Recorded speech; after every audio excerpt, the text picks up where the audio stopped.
Hello বন্ধুরা, welcome to only sports view. তো এই ভিডিওতে কথা বলতে চলেছি আবারও আইএসএল নিয়ে। তো আইএসএল কালকে মোহনবাগান ভার্সেস চেন্নাই এফসি যে ম্যাচটা ছিল, তো সেই ম্যাচটা ব্যাপারে কিছুটা আলোচনা করব। তো সেই ম্যাচ শেষে প্রেস কনফারেন্সে দুই দলের কোচ কি বললো, তার সাথে জেসন কামিন্স এবং গ্রেগ স্টুয়ার্ট তারা কি বললো ম্যাচ শেষে, তো সেই সব ব্যাপারগুলো নিয়ে একটু আলোচনা করব। তো ভিডিওটি সবাই শেষ পর্যন্ত দেখতে থাকো, আর চ্যানেলে নতুন হয়ে থাকলে চ্যানেলটি সাবস্ক্রাইব করে পাশে থেকে বেল আইকনটি অন করে পাশে থেকো। তো প্রেস কনফারেন্সে চেন্নাই এফসির কোচ ওয়েন কোয়েলকে যখন প্রথমে জিজ্ঞাসা করায় আপনি মলিনার ওপর রেগে গেছিলেন কেন ম্যাচ শেষে, তো সেই সময় মলিনা কিছুটা ব্যস্ত ছিল, তো সেই জন্য আমি কিছুটা রেগে গেছিলাম। তো আমার সম্মানটুকু সে আমাকে দিচ্ছে না, তো সেই জন্য আমি কিছুটা রেগে গেছিলাম। তারপরে মলিনা এসে আমাকে বলেছে সে কি কারণে সে ব্যস্ত ছিল, যেহেতু লাস্ট মুহূর্তে একটা হলুদ কার্ড খেয়েছে আলবার্টো রড্রিগেজ, তো সেই কারণেই সে একটু কিছু ব্যস্ত ছিল যে ম্যাচ শেষ হওয়ার পরে কেন তাকে হলুদ কার্ড দেওয়া হলো। তো সেই জায়গায় সে ক্ষমা চেয়ে নিয়েছে তার জন্য, তো সেটা মিটে গেছে।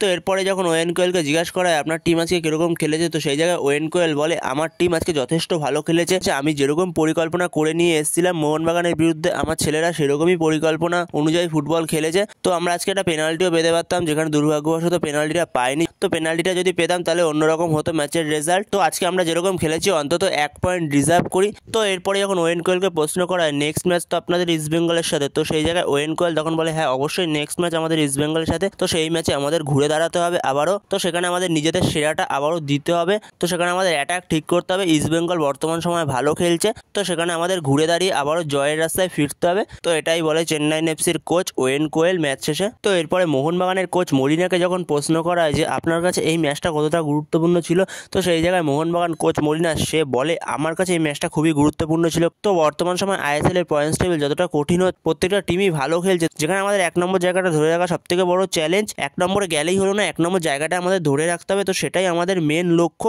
তো মলিনা আরও বলে জেমিকে ক্লান্ত লাগছিল, তো সেই জায়গায় আমি কামিন্সকে নামাই, তখনও পর্যন্ত ডিমি ভালো খেলছিল। তারপর আমি 86 মিনিট নাগাদ স্টুয়ার্টকে নামাই, যেখানে ভালো কিছু হওয়ার জন্য স্টুয়ার্টকে নামাই, তো সেখানে শেষ পর্যন্ত ভালো কিছুই হয়। তো মলিনা আরও বলে আমি কখনোই ভাবিনি ম্যাচ হাত থেকে বেরিয়ে গেছে, আমি ভেবেছিলাম শেষ মুহূর্তেও ভালো কিছু হবে ম্যাচে। তো শেষ মুহূর্তে আমরা 3 পয়েন্ট নিয়ে জয় নিয়ে মাঠ ছাড়তে পেরেছি। তো এরপরে যখন মলিনাকে প্রশ্ন করা পরের ম্যাচে আলবার্টো এবং সুভাশিস দুজনকে আপনি পাবেন না, সেই ব্যাপারে কি আপনি চিন্তিত, তো সেই জায়গায় তো সেখানে মলিনা বলে সেই নিয়ে আমি এখন চিন্তিত না, আমি আগে রিকভারি করব, কোথায় এই ম্যাচে আমাদের ভুল হয়েছে সেগুলো আমি খুঁজে বের করব, তারপরে আমি পরের নর্থ ইস্ট ম্যাচ নিয়ে চিন্তা করব। হ্যাঁ অবশ্যই আমাদের কাছে ডিফেন্সের খেলোয়াড় একটু কম আছে, সেই ব্যাপারে আমি একটু চিন্তিত, কিন্তু পরে সেই নিয়ে ভাবা যাবে।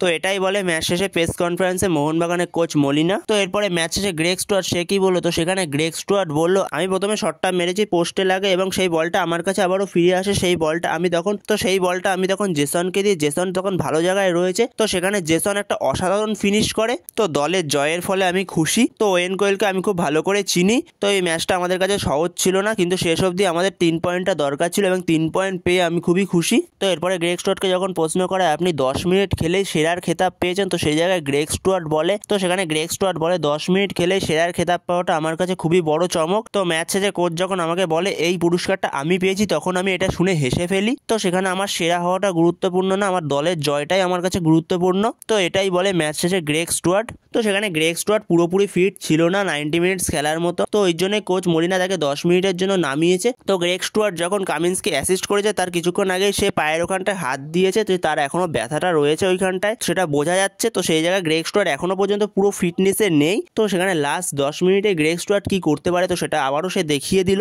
তো এরপরে কামিন্স বলে সে গোল করতে পেরে খুশি, দলের জন্য মূল্যবান 3টে পয়েন্ট দিতে পেরে সে খুশি এবং ফ্যান্সদেরও সে শুভেচ্ছা জানিয়েছে। তো সেখানে কামিন্স যে গোলটা করেছে সেই গোলটা মেনলি তার প্রয়াত পেট ডগ কার্লোসের জন্য সে উৎসর্গ করেছে। তো বন্ধুরা ম্যাচ শেষে দুই দলের কোচ এবং গ্রেগ স্টুয়ার্ট কি বললো, তো সেটা তোমাদের সাথে শেয়ার করে দিলাম। তো বন্ধুরা এই ভিডিওতে এই পর্যন্ত, তো এই আপডেটগুলো নিয়ে আলোচনা করার ছিল। তো ভিডিওটি ভালো লাগলে অবশ্যই লাইক শেয়ার সাবস্ক্রাইব করতে ভুলো না। তো নেক্সট ভিডিওতে দেখা হচ্ছে, ততক্ষণের জন্য বাই বাই।